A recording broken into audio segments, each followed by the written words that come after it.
Graus de conhecimento jurídico. Definição do conhecimento. Na história das cogitações do espírito humano, o ato de conhecer tem sido objeto de constante preocupação por parte dos filósofos, já que o homem é um animal que, por excelência, conhece. A relação do espírito com o mundo se faz mediante o processo lógico que tem o nome de conhecimento. Conhecimento é a relação que se estabelece entre espírito e o mundo, entre o sujeito cognoscente e o objeto a ser conhecido. A curiosidade incessante de perceber os fatos do mundo e aos atos do homem, bem como a indagação das relações entre esses fatos e os atos, as causas que os determinam, constituem a conotação e o fundamento do espírito humano. O problema do conhecer já procuraram os antigos gregos, que ora se fala na gnós, que é conhecimento, e ora se refere a episteme, que é o saber. Atravessou os tempos até a Idade Média, atingiu o Renascimento, tornando-se o eixo da filosofia de Kant, e chegou até os nossos dias. Cabe à gnoseologia, ou teoria do conhecimento, o estudo sistemático e científico a respeito do conhecimento humano. Uma das tarefas da filosofia é a pesquisa sobre a teoria do conhecimento, gnesiologia. Conhecer é trazer para a nossa consciência algo que sabemos ou que supomos fora de nós. Toda vez que falamos em conhecimento, envolvemos dois termos: o sujeito que conhece e o objeto, ou seja, aquilo de que se tem ou de que se quer ter ciência. Entre os problemas propostos pela gnesiologia está aquele que diz respeito à origem do conhecimento. Atentas observações das preocupações máximas dos pensadores de todos os tempos, revela que até a época do Renascimento a filosofia se orienta inteiramente para um ponto: o ser. A título de observação, convém relembrar que Cláudio Ptolomeu foi um astrônomo grego do século II da nossa era, autor da famosa geografia que atravessou toda a antiguidade até a Idade Média e chegou ao Renascimento. De acordo com a concepção ptolomaica, a Terra, colocada no ponto fixo, ocupava o centro do universo, tudo girando em torno dela. Na época do Renascimento, o astrônomo polonês Nicolau Copérnico demonstrou o duplo movimento dos planetas, que são rotação e translação, em um livro publicado em 1543 em 6 partes. Antônio Trulloy Serra assinala que se a história da cultura girou tradicionalmente em torno da antiguidade greco-romana e do ocidente cristão, cuja versão secularizada é a Europa, o último século e meio deu lugar com o redescobrimento de culturas sepultadas em areias do deserto e a decifração de escritas de línguas esquecidas ou simplesmente ignoradas do ocidente, a uma mudança de perspectiva que Oswald Spengler pode comparar com o giro copernicano da astronomia. A genealogia dos tempos modernos, ela ocupa o lugar da ontologia, que antes girava em torno do ser e agora ela passa a gravitar em torno do conhecer. A filosofia era uma metafísica ou filosofia do ser, e ela passa a ser uma genesiologia ou filosofia do conhecer. E o sistema ptolomaico metafísico ele cedeu o lugar ao sistema copernicano gesionológico. A pesquisa filosófica não se concentra de modo exclusivo em nenhum desses pontos. Ela verifica em uma tentativa abrangente de envolver os problemas ontológicos e geonológicos em uma composição plurilateral, que se preocupa com os problemas do conhecer sem deixar de lado os problemas do ser.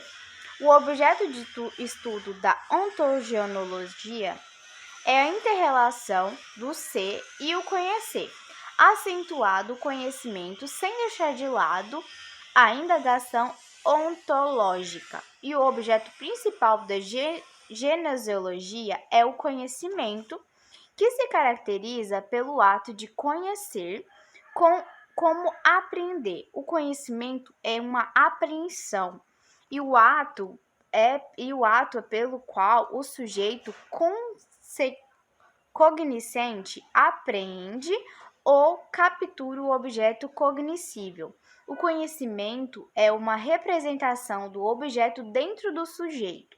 Deu-se daí o processo do conhecimento só é possível quando sujeito mais objeto estão frente a frente, pois o sujeito não pode ser caracterizado em si, e nem o objeto pode se caracterizado entre si, pois o sujeito foi feito para o objeto e o objeto foi feito para o sujeito. Olá, bom dia a todos. Vou estar abordando brevemente sobre a origem do conhecimento. Primeiro, como podemos conceituar o conhecimento? Bem, o conhecimento é todo o poder de conhecer, é ter ideia ou a noção de algo através de informações que lhe são apresentadas. O conhecimento é formado por 3 elementos básicos, que são o sujeito, o objeto e a representação. O sujeito, ou cognoscente, é a pessoa capaz de obter o conhecimento. E o objeto, ou cognoscensível, é o que ou aquilo que se pode conhecer. Já a representação é o entendimento do objeto pelo sujeito. Para a gente entender de uma forma mais prática, esses elementos funcionam da seguinte maneira. Quando a gente pega um texto para ler, o texto é o objeto, a gente é o sujeito, e aquilo que a gente compreende e entende é a representação. Para o autor Cretella Júnior, conhecimento é a representação do objeto na mente do sujeito cognoscente, ou seja, que tem a capacidade de conhecer. É aprender ou captar espiritualmente o objeto. Então ele diz: o homem é um ser espiritual e sensível. Por consequência, distinguimos um conhecimento espiritual e um sensível. A fonte do primeiro é a razão e a do sensível é a experiência. Bem, eu vou estar passando a fala para minha amiga Carita e ela vai estar concluindo a nossa abordagem sobre a origem do conhecimento. Enquanto uma disciplina formal da filosofia, a teoria do conhecimento ela surgiu com o filósofo John Locke no século XVIII, em plena Idade Média.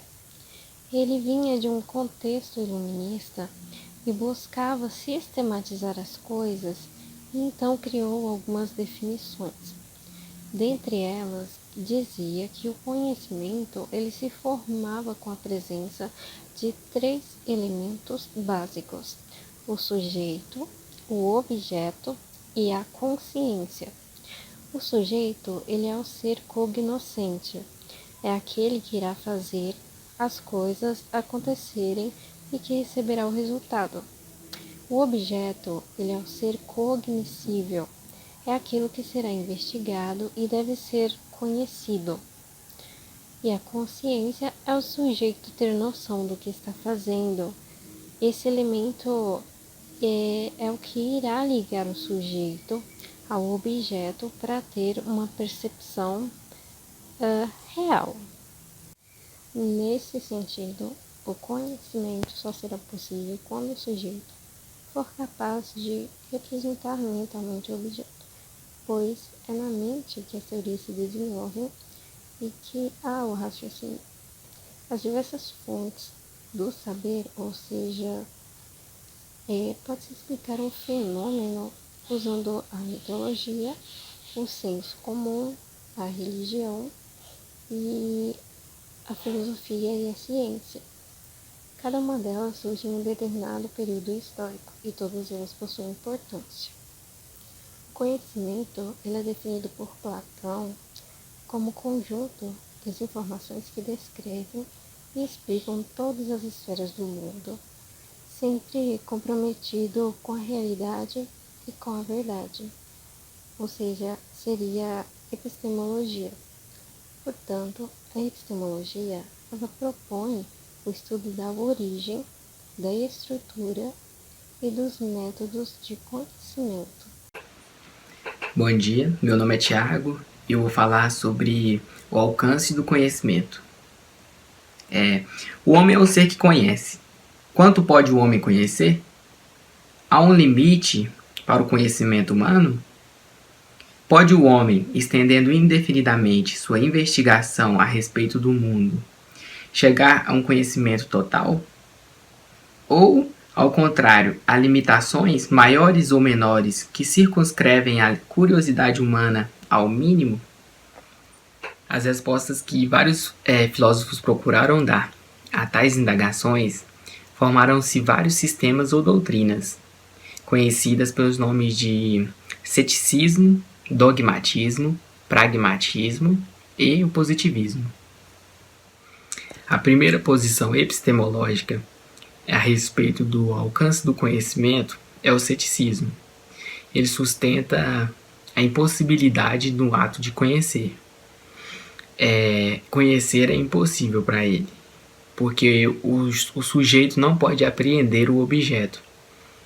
Sendo assim, a formulação do juízo também é impossível, o que se dá como consequência a abstenção total de julgar.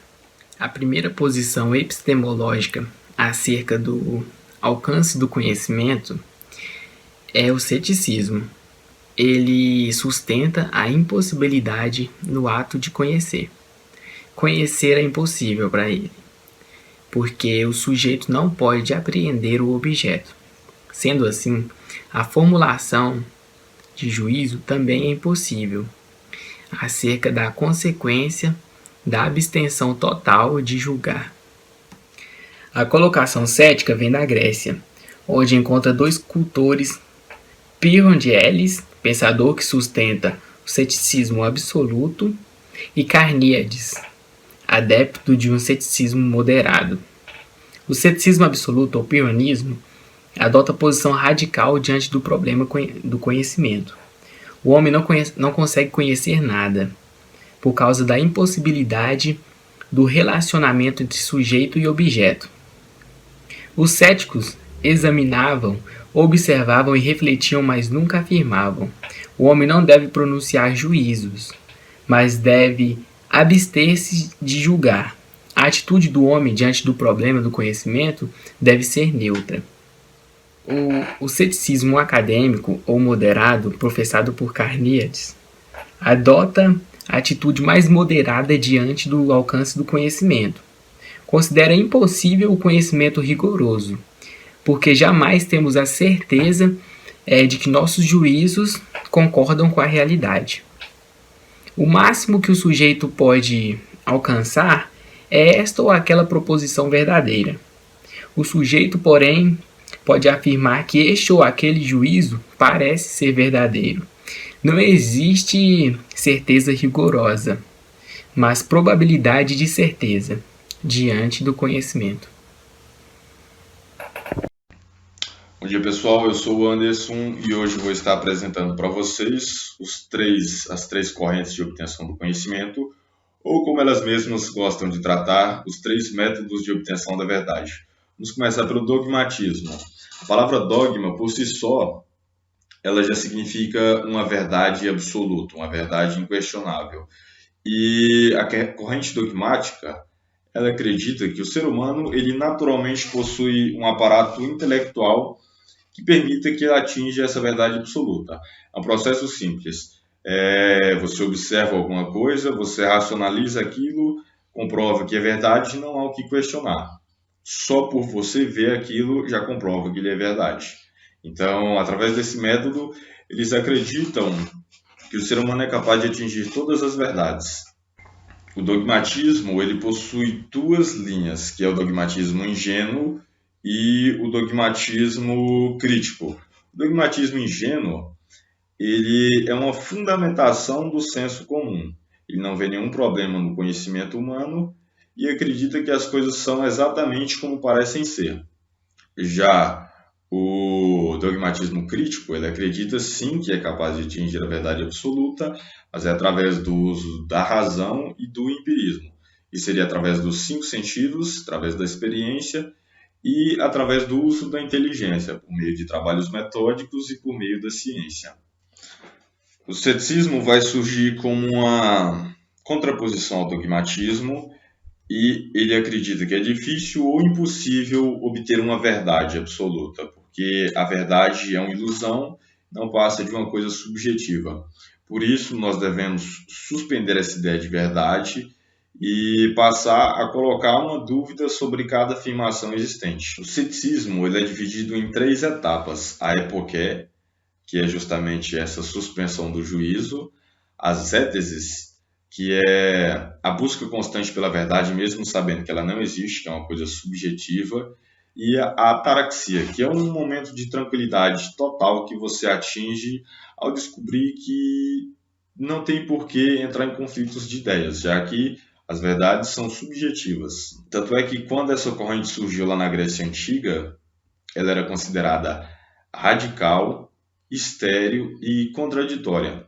Radical porque ela acredita que é impossível obter o conhecimento, estéril porque não leva a lugar algum, e contraditória porque quando ela afirma que não existe uma verdade, ela acaba gerando uma verdade, mas é aquela conversa de sempre de filósofo. Já o criticismo é uma postura intermediária entre o dogmatismo e o ceticismo. Ele acredita sim que existe uma verdade, a qual o homem consegue acessá-la, mas não em sua totalidade. Aqui você vai investigar a fonte dessas afirmações, a razão no qual essas afirmações se baseiam, e vai pegar o conhecimento e dividir em dois, que é o conhecimento a priori e o a posteriori. O conhecimento a priori é aquele que você obtém naturalmente. É o conhecimento independente da experiência. Já o conhecimento a posteriori é o conhecimento que, para você ter acesso a ele, você depende da experiência. Então, em síntese, ele é diferente do ceticismo, porque ele acredita que é sim possível ter uma verdade, e ele já é diferente do dogmatismo, porque ele acredita que a verdade não pode ser atingida em sua totalidade justamente por causa das nossas limitações de percepção. É isso aí, muito obrigado. Vou deixar vocês com a apresentação dos próximos colegas. Até mais. Bom dia, tá dando prosseguimento aí na apresentação dos seminários. Tá falando um pouco agora sobre a essência do conhecimento. O verdadeiro problema do conhecimento, sua essência, o objeto, consiste na indagação da natureza da relação que se estabelece entre o sujeito e o objeto. Cumpre-se relembrar que conhecer é relacionar, e que conhecimento é sempre a relação essencial e dinâmica entre o objeto cognoscente e o objeto cognoscível. As doutrinas pré-metafísicas, elas podem inclinar-se ou em direção ao objeto ou em direção ao sujeito, valorando mais um desses elementos, né? Tendo no primeiro caso o objetismo e no segundo caso o subjetismo. Para o subjetismo, cabe ao sujeito cognoscente o papel mais relevante, né? E para o subjetista, o termo do sujeito é entendido como um sujeito superior, transcendente, como se, por exemplo, em Santo Agostinho, que localiza o mundo das ideias platônicas, né, no espírito divino. Entre as soluções metafísicas, cumpre ressaltar o realismo, o idealismo e o fenomenalismo. O realismo, então, ele apresenta três modalidades: o realismo ingênuo, o natural e o crítico, onde o realismo ingênuo, que é a espécie mais antiga dessa colocação, dominando ali todo o primeiro momento do pensamento grego, ele considera as coisas de modo absoluto, sem sequer indagar a possibilidade de correlação coisa-sujeito. Já o realismo natural, cujo representante é Aristóteles, ele sustenta que as propriedades percebidas também pertencem às coisas, independentemente da consciência cognoscente, distinguindo entre o conteúdo da percepção e o objeto. Impõe uma série de reflexões críticas sobre o pensamento, o que não se encontra na colocação anterior, né, que é o realismo ingênuo. Já o realismo crítico, cujo representante é Demócrito, ele afirma contra as outras duas posições anteriores, o natural e o ingênuo, e ele vai falar que os conteúdos da percepção, ele não se identifica com os objetos. Cor, sabor, perfume, som da natureza, tudo isso devem atribuir ao sujeito, né? Já na parte do idealismo aqui, eu vou passar para o próximo colega que ele vai estar dando continuidade. O idealismo subjetivo ou psicológico, cujo representante máximo é Berkeley, sustenta que ser é ser percebido, visto que toda a realidade está contida na consciência do subjetivo. As coisas são conteúdos de consciência. A estátua de mármore que vejo é um conjunto de sensações visuais e táteis exaurindo seu ser ao ser percebida por mim. O sujeito cognoscente não conhece as coisas, mas apenas as representações das coisas, representações que a consciência plasma a partir das coisas. Luke e Hume, ao lado de Berkeley, aliam-se entre os adeptos do idealismo subjetivo. O fenomenalismo é no terreno da essência do conhecimento a extraordinária tentativa realizada por Kant para conciliar as colocações antíteticas do realismo e do idealismo. Do mesmo modo que no terreno da origem do conhecimento, procurará fazer a composição entre o empirismo e o racionalismo, admitindo com os realistas a existência de coisas reais, aceitando, por outro lado, com os idealistas, a limitação do conhecimento. A consciência, o fenomenalista, abrange e supera estas duas colocações, ressaltando que o mundo em que vivemos é o mundo fenomênico, não o mundo numênico. Mundo, por nosso entendimento, que procura captar a realidade com moldes pré-fabricados que não se ajustam de maneira precisa à natureza de coisas em si. O mundo fenomênico aparece na consciência do sujeito cognoscente, ordenado e estruturado, não distinguindo a percepção do objetivo percebido. O realismo ingênuo identifica o conteúdo da percepção como objetivo, atribuindo a estes a qualidade daquele. As coisas são precisamente como as percebemos. A cor, o sabor, perfume, o som, a dureza de um objeto são propriedades inerentes a coisas independentemente do sujeito cognoscente. Bom dia, eu vou falar para vocês dos graus de conhecimento. Nos graus de conhecimento, existe uma escala que teoricamente, ela vai do grau mais raso até o grau de conhecimento mais profundo. E eu vou começar falando sobre o empirismo. O empirismo é uma teoria que partiu de Aristóteles, e que vem do grego empiria, ou seja, experiência. No empirismo, o conhecimento é adquirido somente através da experiência. Existem alguns filósofos que seguiram essa linha, como Thomas Hobbes, John Locke e David Hume. E o empirismo, a pessoa adquire o conhecimento através das experiências vividas.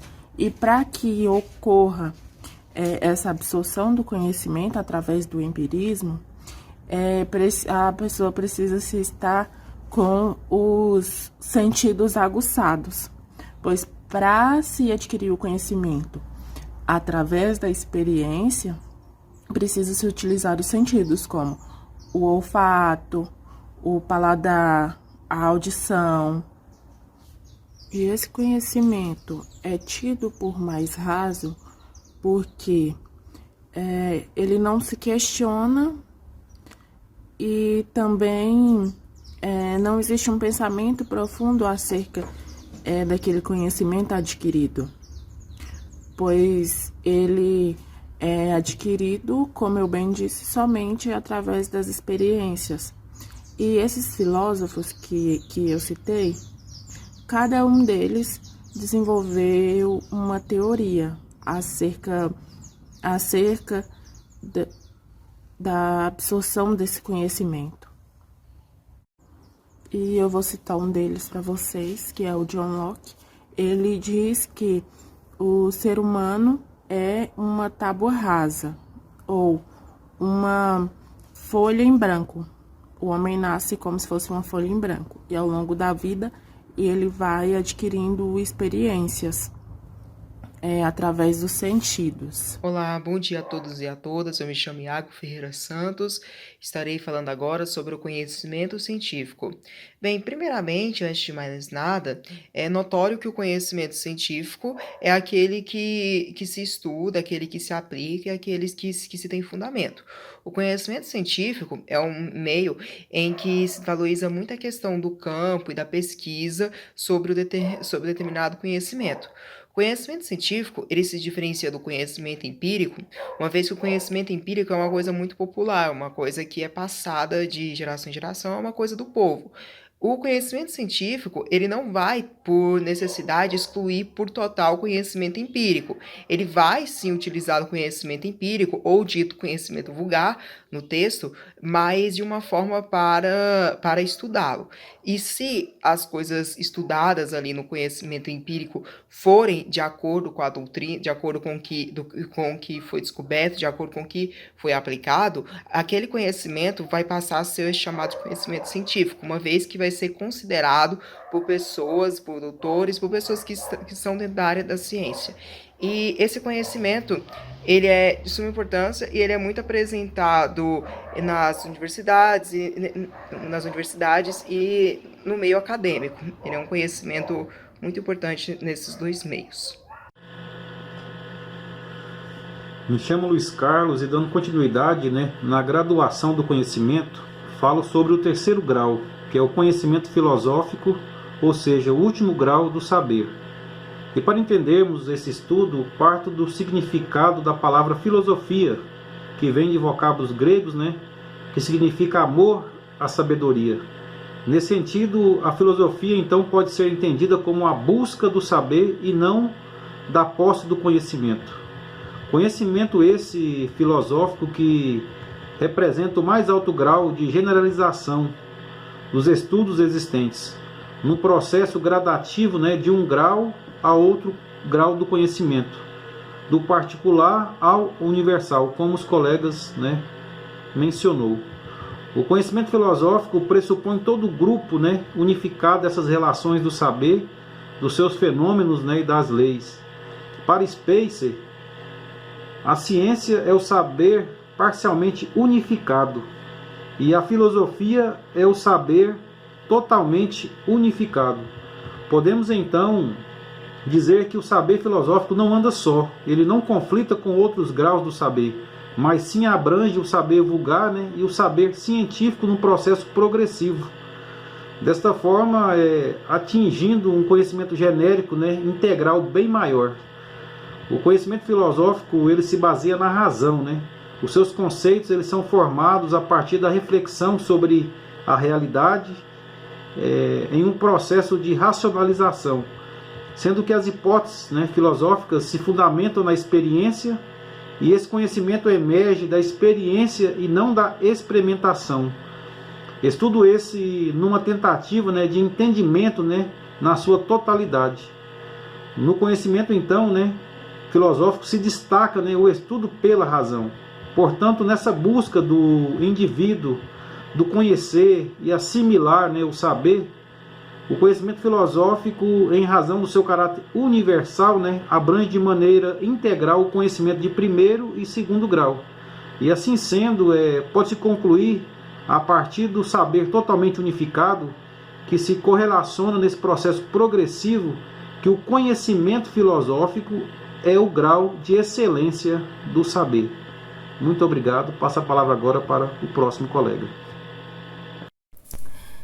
Bom, no que diz a respeito aos graus do conhecimento, no campo jurídico, eles são divididos nos mesmos graus que no campo filosófico, sendo eles o conhecimento vulgar, conhecimento científico e conhecimento filosófico. No que diz respeito ao conhecimento vulgar, quando o indivíduo ele se depara com um determinado problema da área do direito, ele vai recorrer aos conhecimentos que ele adquiriu através da experiência para solucionar aquele problema.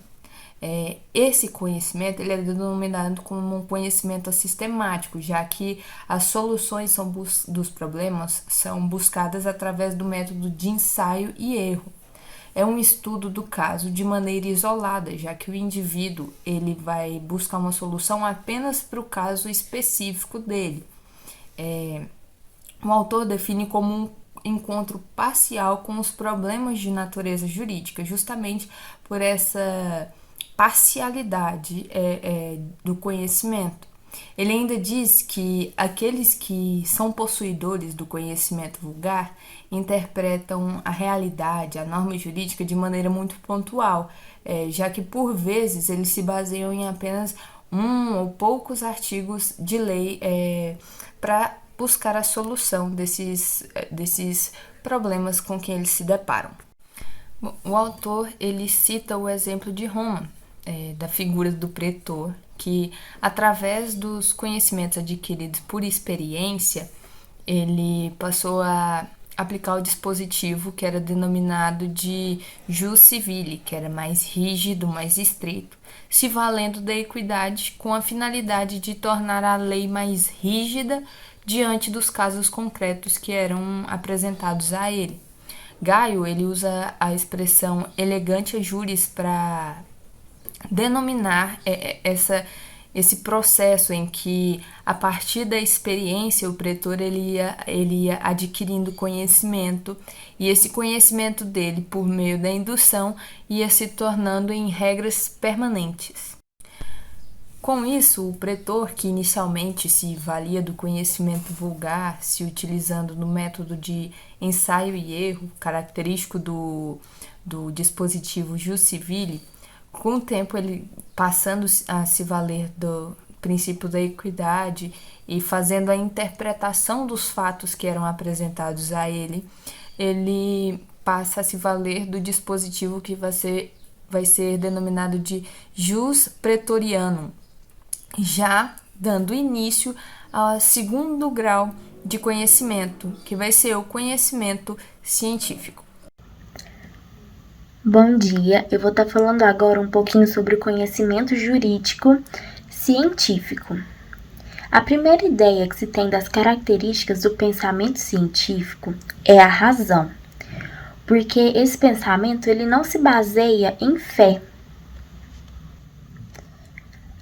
pois independente da época, toda a ciência ela está relacionada a explicações racionais de fenômenos, documentos, coisas. E o segundo ponto do pensamento científico seria a empiria, que são experiências, são as teorias comprovadas através de dados, experiências, e que vêm para comprovar determinada realidade, ou fato.